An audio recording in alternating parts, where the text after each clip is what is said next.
Good morning, student. Our next topic is decline of Indian iron and steel industry. कि जो India की industry थी iron और steel की वो डिक्लाइन कैसे होगी, उसका पतन कैसे हो गया. ठीक है. The making of iron and steel had been known to Indians since लो, कि इंडिया क्या है आयरन और स्टील के लिए लंबे समय से जाना जाता था. The rust resistance iron pillar of Mehrauli at Delhi is a testimony to the high quality of steel produced here in ancient time. Ancient time में जो स्टील प्रोड्यूस किया जाता था एकदम हाई क्वालिटी का, वो कहाँ पे प्रोड्यूस किया जाता था? मेहराउली एट दिल्ली में प्रोड्यूस किया जाता था. और ऐसा ऐसा पिलर है मेहराउली में दिल्ली में कि जिस पे आज तक भी क्या है जंग नहीं लगा है. ठीक है. ये जीता जागता ज्वलंत एग्जाम्पल है कि जो रस्ट रेजिस्टेंस है, जंग रोधक है, जिस पे जंग नहीं लगा है और ये बहुत पुराने टाइम का एकदम हाई क्वालिटी का है जिस पे आज तक भी क्या है जंग नहीं लगा है. According to geological survey of India at one time iron smelting was a widespread industry in India. According to geological survey of India, India के जो जियोलॉजिकल थे उन्होंने क्या है सर्वे किया और one time iron smelting, iron को क्या करना किया पिघलाया, was a wide spread industry in India. Means India में आयरन को बनाने की उसको पिघलाने की इंडस्ट्री क्या थी, बहुत बड़ी थी, मीन्स बहुत ज़्यादा थी. Slag heaps are found in every district from the Indus Ganges and Brahmaputra. Slag heaps जो आयरन को पिघलाते थे उसका लावा बन जाता था, वो लावा क्या है वो ढेर हो जाता था, एकदम इकट्ठा हो जाता था. वो कहाँ कहाँ पे मिला है? Indus Ganges and Brahmaputra river के आसपास मिला है. The primitive iron smelters had no difficulty in obtaining sufficient supply of ore, though European iron smelters would not have found to deposit worth considering. जो इंडियन स्मेल्टर थे पहले, जो India iron को smelt किया करते थे, उसको पिघलाते थे, उनको क्या है जो ओर है जिससे क्या है आयरन बनाया जाता है वो सफिशिएंट मात्रा में अवेलेबल हो जाता था इंडियंस को. बट जो यूरोपियन स्मेल्टर थे उनके पास क्या है और सफिशिएंट मात्रा में अवेलेबल नहीं होता था, आसानी से नहीं मिलता था. Till the late 19th century, a large number of iron smelters in many parts of Bihar and central India. 19th century में क्या है? A large number of iron smelter means बहुत ज़्यादा संख्या में जो आयरन के स्मेल्टर्स है जो आयरन को पिघलाते हैं. In many parts of Bihar and central Asia, refined iron ore into iron and produced high quality iron and steel by hand. कि 19th सेंचुरी के बाद में जो आयरन स्मेल्टर थे बहुत ज़्यादा संख्या में, वो कहाँ पे थे? बिहार में और सेंट्रल एशिया में थे. इनको आयरन क्या है, ये लोग जो आयरन स्मेल्टर थे आयरन को हाई क्वालिटी में प्रोड्यूस करते थे और इसको हाथ के द्वारा ही बनाया जाता था. जिसे पहले लोहे को गर्म किया जाता था, फिर उसको पीट करके किसी भी तरह का आकार दे दिया जाता था. The smelter produced many iron implements of daily use as well as sword and अरोमर्स क्या होता है? कवच होता है. जैसे आपने महाभारत वगैरह देखी है, तब युद्ध होता है तो रूलर्स क्या होते हैं, राजा लोग क्या करते हैं, कवच धारण करते हैं, या तो वो आयरन के बने होते हैं, ठीक है, स्टील्स के बने होते हैं, और शोवर्ड्स मीन्स तलवार भी बनी होती हैं. Iron smelter, the smelters produced many. Smelters कौन होते हैं? जो लोहे को पिघलाने वाले होते हैं, आयरन को बनाने वाले होते हैं, उनको स्मेल्टर्स बोला गया है. आयरन से क्या है बहुत सारे इम्प्लीमेंट्स बनाए जाते थे, जैसे शोवर्ड बनाई जाती हैं, आर्मर्स बनाए जाते हैं जो डेली यूज़ के होते थे. ठीक है. अब स्मेल्टिंग क्या होती है? The process of obtaining a melt from rock by heating it to a very high temperature और of melting objects made from metal in order to use the metal to make something new. कि सबसे पहले जो rock होती है उसको rock से और निकलता है, उसको बहुत ज़्यादा टेम्परेचर पे, एकदम हाई टेम्परेचर पे उसको मेल्ट किया जाता है, उसको पिघलाया जाता है और फिर धीरे धीरे उसको क्या है मेटल में चेंज कर दिया जाता है, नया आकार दे दिया जाता है. The furnaces were most often built of clay and sun-dried bricks. कहाँ पे आयरन को मेल्ट किया जाता था? आयरन को फर्नेसिस में मेल्ट किया जाता था, जो भट्टी वगैरह होती थी। जैसे आज भट्टियों पे क्या है, ईंट, जो कच्ची ईंट होती है उनको पक्की बनाया जाता है, ठीक है, आग में डाल करके। तो मोस्ट ऑफ बिल्ड, जो ये भट्टियाँ होती थी, ये किस चीज़ की बनी होती थी? या तो क्ले की बनी हुई होती थी, कच्ची मिट्टी की बनी होती थी, या सन ड्राइड ब्रिक्स, मीन्स उनको ईंटों को धूप में सुखाया जाता है, ठीक है। सन ड्राइड ब्रिक्स मीन्स ईंट थी जो उनको कहाँ सुखाया जाता था? सन की हीट से सुखाया जाता था। The smelting was done by man while women work the bellows pumping air that kept is charcoal burning. और स्मेल्टिंग का काम मैन और वुमेन दोनों द्वारा किया जाता था। कैसे किया जाता था? जैसे ये फर्नेसिस है, आग की भट्टी है, ये क्लियर तो दिखाया नहीं गया है। ये पाइप है, इस पाइप को पंप किया जाता था, बार बार प्रेस किया जाता था। प्रेस करने के बाद हवा क्या करती थी? हवा इसके थ्रू अंदर जाती थी, जिससे क्या है, आग और ज़्यादा ज्वलित हो जाती थी, और ज़्यादा क्या है, जल जाती थी। This craft, however, began to decline by the end of 19th century because of the following reason. जो ये क्राफ्ट है, जो आयरन स्मेल्टिंग का काम किया जाता था, मेल्टिंग का काम किया जाता था, यह क्या है, धीरे धीरे डिक्लाइन होना शुरू हो गया 19th सेंचुरी में। क्यों डिक्लाइन होना शुरू हो गया? वो स्टेप्स दिए गए हैं। रोल ऑफ ब्रिटिश गवर्नमेंट, कि जो आयरन था वो क्या होना शुरू हो गया, डिक्लाइन होना शुरू हो गया। जो आयरन इंडस्ट्री थी, कैसे डिक्लाइन होना शुरू हो गई? Smelters needed charcoal for firing their furnaces. जो स्मेल्टर्स थे, ठीक है, स्मेल्टर्स कौन थे? जो आयरन को बनाने वाले थे, उनको फायरिंग देयर फर्नेसिस, भट्टियों के लिए चारकोल की ज़रूरत थी। This charcoal was obtained from wood from forest. और भट्टियों में आग लगाने के लिए, उनको जलाने के लिए चारकोल की जरूरत थी। और ये चारकोल कहाँ से प्राप्त होता था? हमें लकड़ी से प्राप्त होता है, फॉरेस्ट से प्राप्त होता है।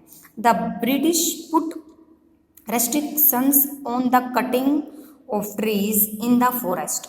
और ब्रिटिश लोगों ने क्या किया? फॉरेस्ट पे अपना कंट्रोल कर लिया और रेस्ट्रिक्शंस लगा दी, बहुत सारी बाधाएं लगा दी कि आप फॉरेस्ट को काट नहीं सकते हो। Due to unavailability of wood from the forests, their traditional source, the smelters were forced to give up their craft and seek employment elsewhere. अब स्मेल्टर्स हैं, उनको भट्टियों में आग लगाने के लिए चारकोल की आवश्यकता होती है, बट चारकोल कहाँ से ऑब्टेन होता है? चारकोल वुड से ऑब्टेन होता है, फॉरेस्ट से ऑब्टेन किया जाता है। बट ब्रिटिश लोगों ने क्या किया? चारकोल, जो फॉरेस्ट है उस पर रेस्ट्रिक्शंस लगा दी, बहुत सारी बाधाएं लगा दी कि आप क्या है, फॉरेस्ट का यूज़ नहीं कर सकते हो, उनको काट नहीं सकते हो। तो इससे क्या हो गया? वुड की अवेलेबिलिटी क्या होगी? कम होगी, वुड मिलना बंद हो गया, जिससे चारकोल बनाया जाता था, जो ट्रेडिशनल सोर्स था, ठीक है, स्मेल्टर्स का। और उस स्मेल्टर्स को मजबूर होकर क्या करना पड़ा? इन क्राफ्ट को छोड़ना पड़ा, आयरन के काम को छोड़ना पड़ा, और सीक एम्प्लॉयमेंट एल्सवेयर। और उसने क्या है, अपना दूसरा काम, दूसरे रोजगार को ढूंढने में वो लग गई। British also imposed steep taxes on furnaces due to which many smelters had to give up smelting. British ने क्या किया? फर्नेसिस पे क्या करना शुरू कर दिया? स्टीप टैक्सेस, टैक्स को बढ़ाना शुरू कर दिया, जिससे स्मेल्टर्स को स्मेल्टिंग का काम करना क्या पड़ा? छोड़ना पड़ा। With the establishment of British rule the demand for swords and armours also declined. जैसे जैसे ब्रिटिश रूल की स्थापना हुई तो तलवारों की और कवचों की डिमांड क्या हो गई? कम हो गई। तलवार और कवच की डिमांड क्या हो गई? उनको अपना क्या रोजगार छोड़ना पड़ा। Industrial revolutions led to an expansion of iron and steel industry in Britain। Britain में क्या आया? इंडस्ट्रियल रेवोल्यूशंस आया, जिससे आयरन और स्टील की इंडस्ट्री क्या हो गई? एकदम डेवलप हो गई। Britain was look upon as workshop of the world. Britain क्या करना चाहता था? पूरी वर्ल्ड में अपनी वर्कशॉप करना चाहता था, अपने जो उसने प्रोडक्शन किया है उसकी बिक्री करना चाहता था। By the last decades of 19th century, Britain started exporting large quantity of iron and steel to India। तो ब्रिटेन ने क्या करना शुरू कर दिया? एक्सपोर्ट करना शुरू कर दिया लार्ज क्वांटिटी में आयरन और स्टील का। With the fall in the demand of Indian made iron, the smelting craft decline। अब क्या होना शुरू हो गया? इससे जो इंडियन की आयरन, अब इंडिया में ही, पहले तो इंडिया के लोग एक्सपोर्ट करते थे, आयरन को। लेकिन जैसे जैसे डिक्लाइन हो गया, ब्रिटिश गवर्नमेंट ने बहुत तरह के रेस्ट्रिक्शंस लगा दिए, तो धीरे धीरे क्या होना शुरू हो गया, व्यापार बंद हो गया, ट्रेड बंद हो गया आयरन और स्टील का। और ब्रिटेन ने अपने स्वयं इंडस्ट्रियल रेवोल्यूशंस आया उनके यहाँ, उन्होंने क्या करना शुरू कर दिया, उसको प्रोड्यूस करना शुरू कर दिया।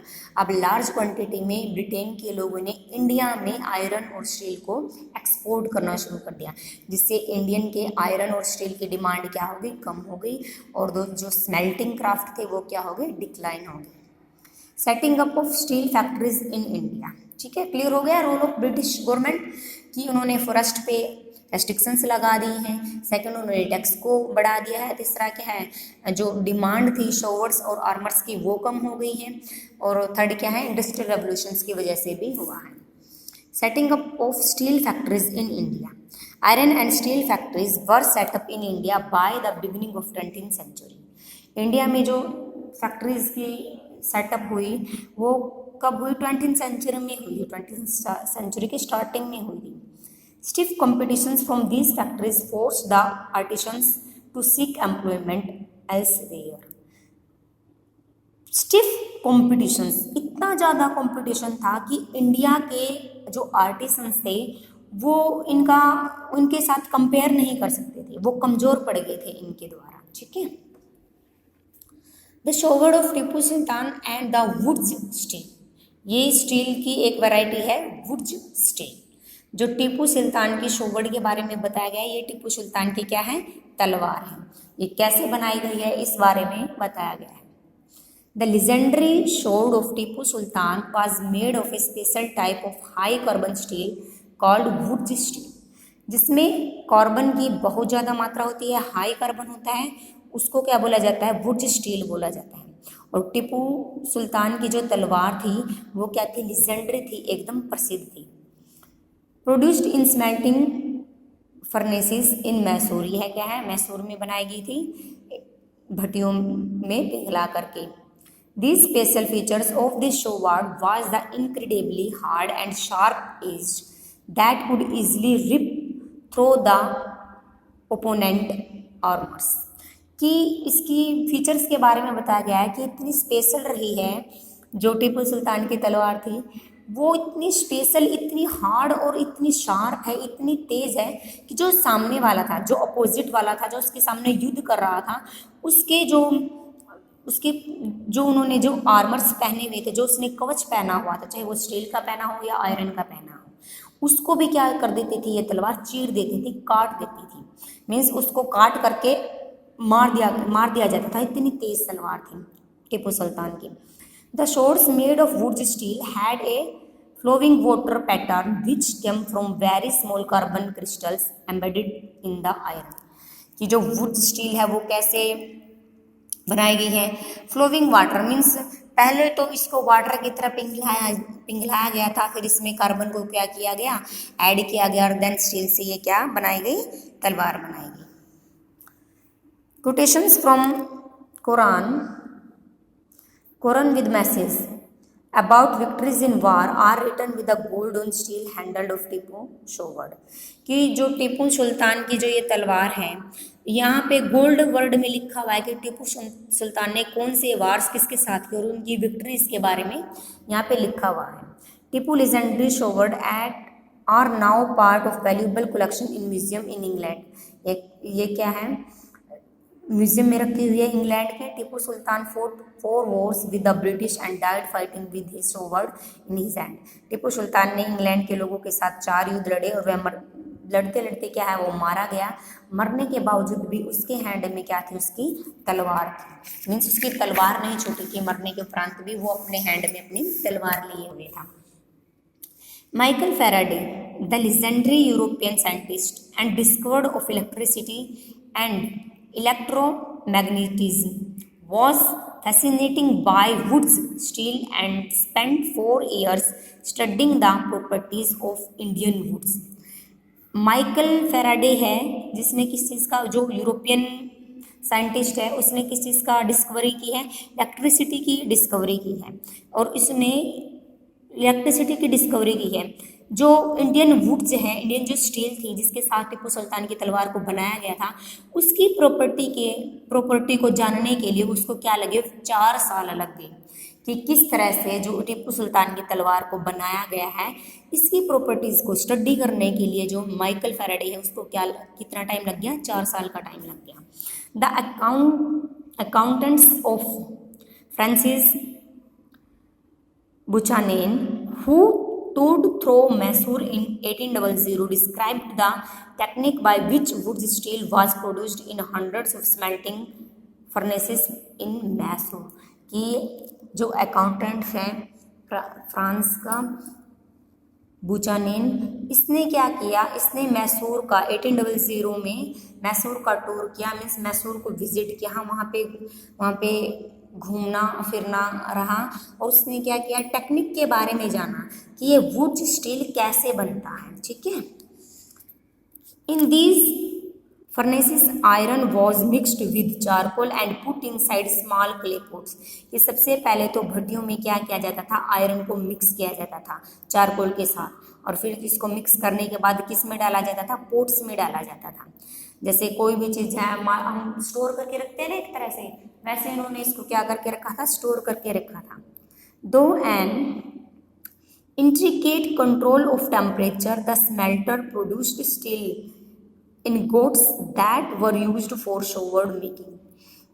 इंट्रिकेट कंट्रोल होता है ऑफ टेम्परेचर कि तलवार को बनाने के लिए या स्मेल्टिंग करने के लिए आयरन की इतना हाई लेवल पे टेम्परेचर की आवश्यकता है कि उसको इंट्रिकेट करना मुश्किल है, इतना हाई लेवल पे कि उसको कंट्रोल करना मुश्किल है, जिसके लिए हमें किस चीज़ की ज़रूरत पड़ती है, स्वॉर्ड मेकिंग की, मीन्स तलवार बनाने के लिए एकदम हाई टेम्परेचर पे हमें हाई टेम्परेचर की ज़रूरत है स्मेल्ट करने के लिए। However, by the mid 19th century, the wood steel making process was completely lost।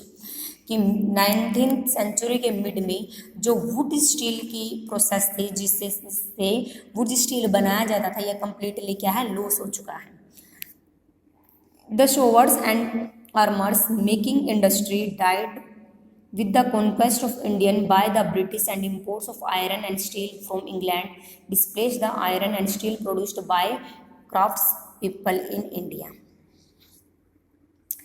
कि जो इंडिया में जो तलवार और जो कवच वगैरह बनाए जाते थे, died with the conquest of Indian by the British, वो कहाँ से इंपोर्ट्स होते थे, आयरन और स्टील इंग्लैंड से। कि पहले तो इंडिया क्या करता था, इन चीज़ों को एक्सपोर्ट करता था। जैसे जैसे ब्रिटिश ने यहाँ पे अपने पैर जमाने शुरू कर दिया इंडिया में, तो उन्होंने अपनी इंडस्ट्री को एस्टेब्लिश किया, और धीरे धीरे क्या हो गई, जो क्राफ्ट्समैन पीपल थे वो बेरोजगार हो गए। नेक्स्ट है impact of the decline of industries, कि जो इंडस्ट्री का डिक्लाइन था उसका क्या प्रभाव पड़ा। Deindustrialization and deurbanization. Deurbanization का क्या मतलब है, the migration of people from cities to village. कि जो सिटीज़ के लोग हैं वो कहाँ पे आना शुरू हो गए हैं, विलेज में आना शुरू हो गए हैं, और लोग इंडस्ट्रियलाइजेशन क्षेत्र से आके, जो इंडस्ट्री एरिया से आके वो कहाँ पे आ गए हैं, एग्रीकल्चर करने के लिए गांव के अंदर आ गए हैं। The restrictions of traditional industry और de-industrializations led to de-urbanizations, that is overcrowding of the rural sector। जैसे जैसे ट्रेडिशनल इंडस्ट्रीज का क्या हो गया, डिस्ट्रक्शंस हो गया, विनाश हो गया, वो तहस नहस हो गई, तब क्या होना शुरू हो गया, लोग शहर की तरफ से गांव में आना शुरू हो गई। इससे गांव में रूरल सेक्टर में क्या हो गई, बहुत ज़्यादा भीड़ हो गई। It destroyed the self sufficient village economy.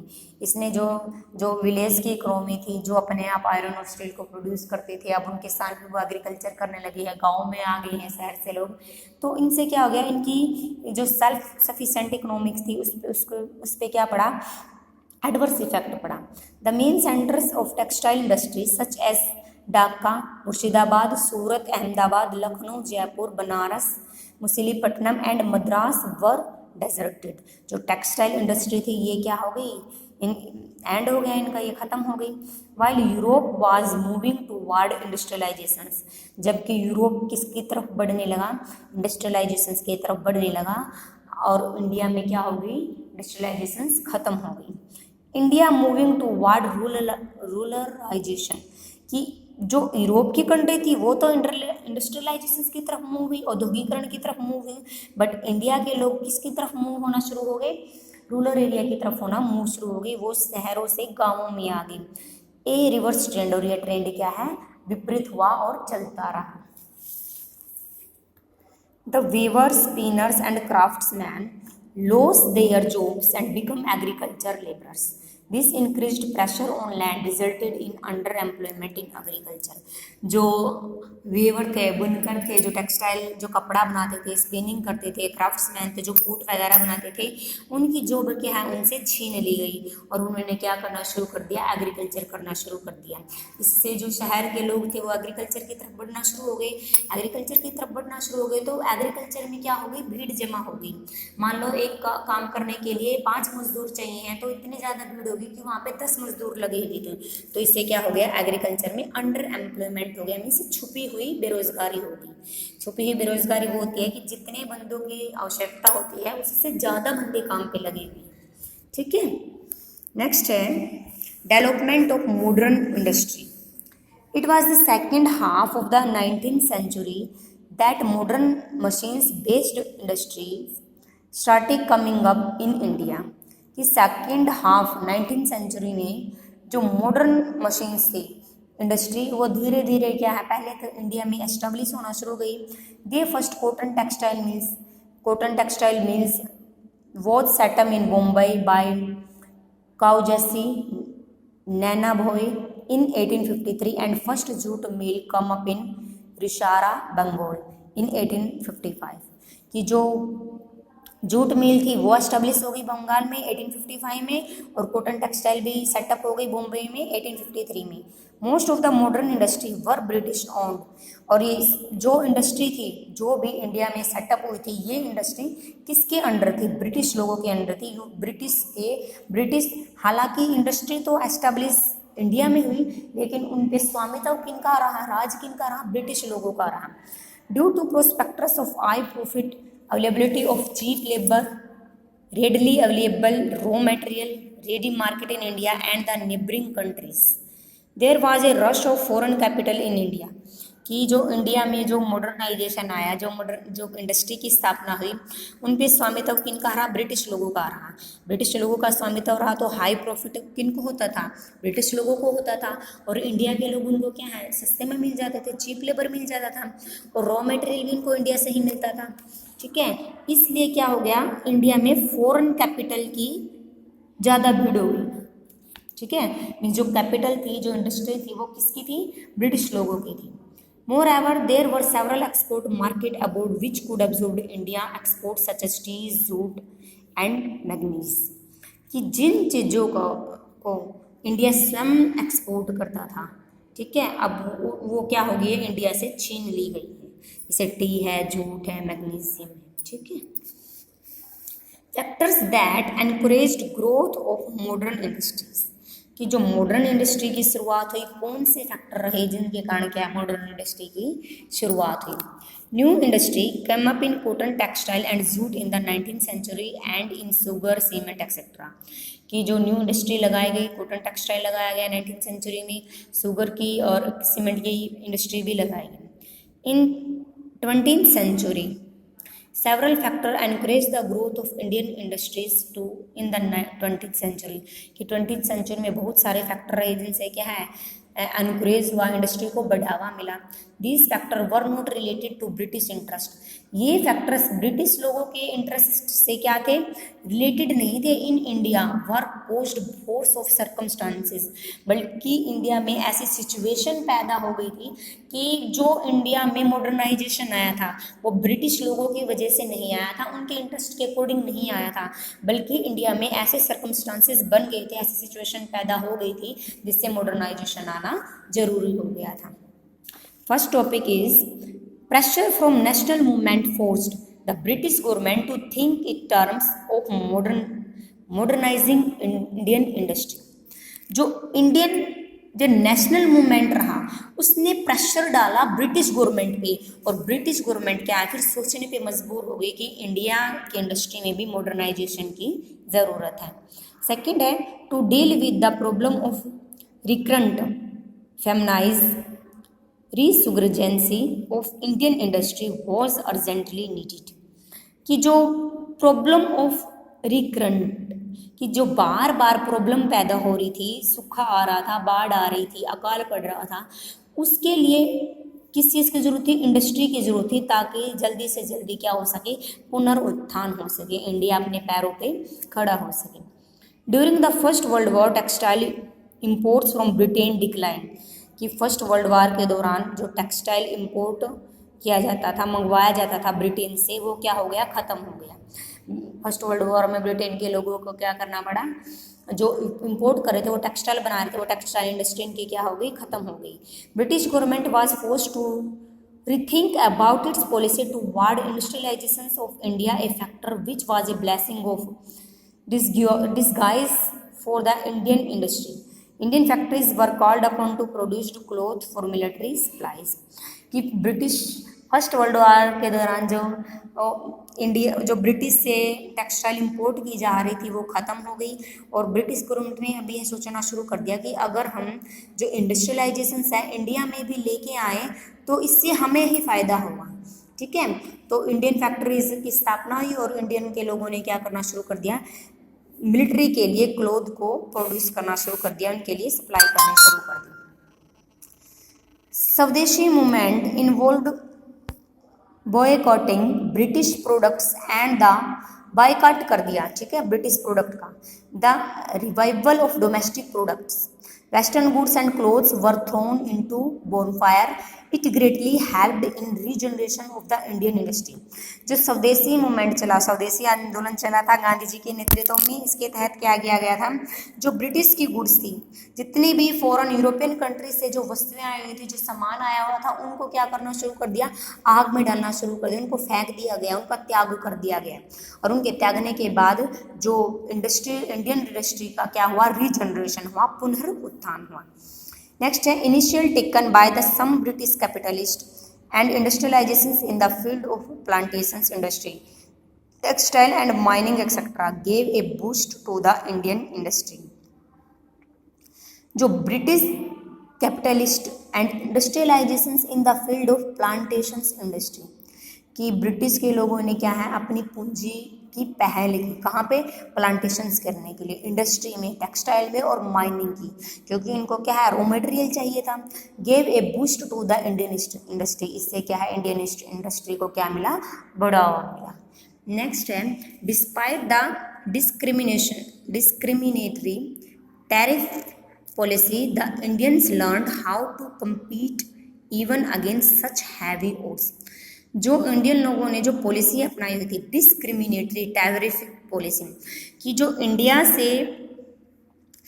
India अपना सामान है वो बाहर भेजेगी, मीन्स यूरोपियन कंट्री में भेजेगी, उन पे तो उन्होंने 400 टैक्स लगा दिया, बट जो बाहर की कंट्री से इंडिया में सामान आ रहा है उस पर उन्होंने टैक्स फ्री कर दिया। तो इससे कम्पीट करने के लिए इन्होंने क्या कर दिया? विद्रोह कर दिया, रिवोल्ट कर दिया, इन्होंने इस बात को मानने से मना कर दिया। ठीक है, ओके।